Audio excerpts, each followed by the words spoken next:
What's up, my YouTube friends? It's Saturday night, and it's a good night for fighting, like the song says.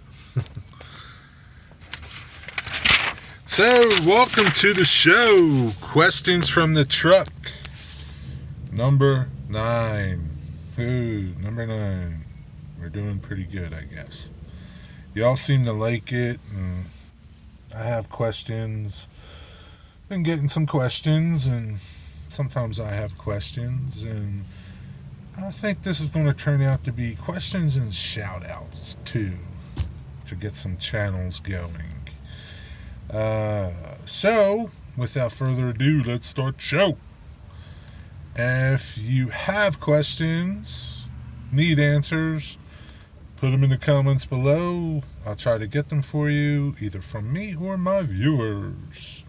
And I'd like to say thank you to all you guys and gals, if there's any gals out there, for contributing to the show. You make this all possible, and I appreciate it. Appreciate you all. So my first question comes from Drew Steele 69. Thank you, Drew, for your question.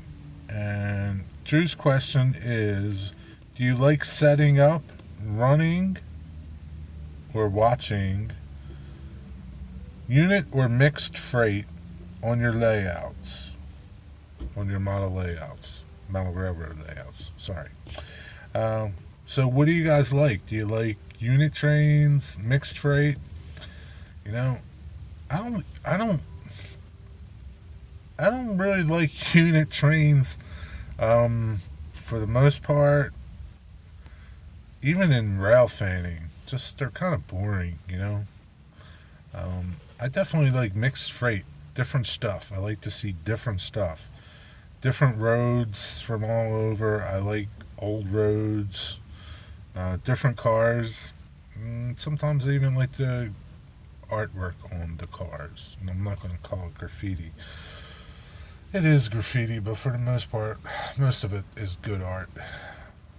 So that's Drew's question. Tell him what you think, what you like doing on your layout. Or even if you're out railfanning, what do you like doing? So my next question comes from Frugal Farmer Channel.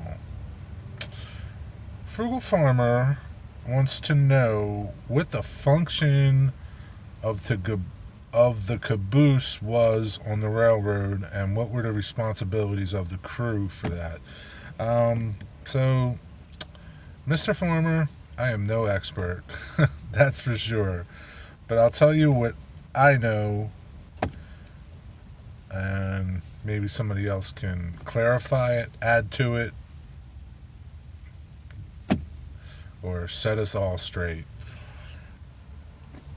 Back in the early days of the railroad, the caboose was the office for the conductor, and his role was he oversaw the train, made up the different movements for rail cars. So that was his office, the conductor, and the brakeman. Whether or not there was only one brakeman on a train back then, or a few brakemen, but the job of the brakeman then was to apply the brakes on all the different cars. So the brakeman would walk the train, the roof of the train, and he would apply the hand wheels on the cars. And that was the role of the brakeman back in the beginning of the railroad, before the advent of air brakes and all. I think it's the Westinghouse brake system that most trains use nowadays. So that was the role of them. Then once the automatic braking came into effect, I guess those guys weren't needed as much. Whether or not they still had brakemen, like on our tourist railroad, brakeman's role is to make up the train and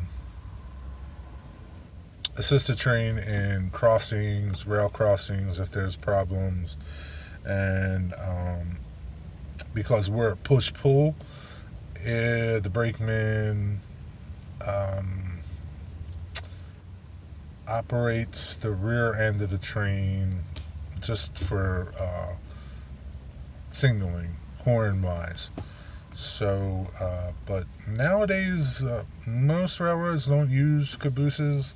I think some railroads, short lines, may use some. You may see some on maintenance away trains, but the caboose is pretty much a dead animal, man, especially for Class 1 railroads.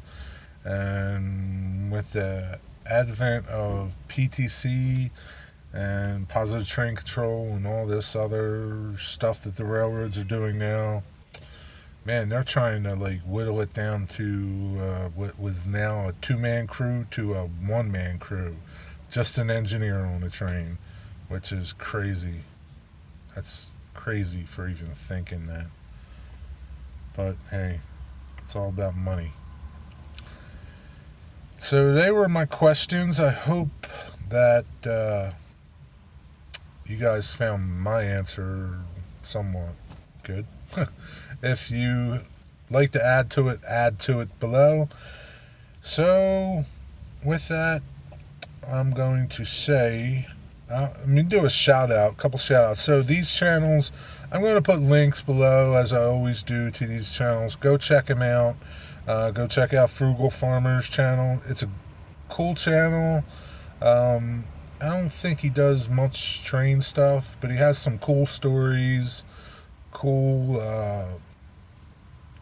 life things, like prepping things. It's a really cool channel, but he's go check him out. And y'all know Drew Steele. Drew Steele's got an awesome channel. And my shout outs, 2 shout outs other than these channels. Delaware Railfan 1980. Go check him out. He does rail fanning in the Delaware area. He's got a cool channel, does some cool videos. Go check out his channel. And another shout out, Operator Logan. Operator Logan also is rail fanning, trolley stuff. Does a lot of trolley stuff. He's got a great channel. Go check him out. If you like their stuff, sub to him. And as always, I thank you for all your comments and questions, and I wish you all a Merry Christmas. I hope you and your family have a blessed Christmas, a happy and healthy New Year, and until next week, I'll see you then.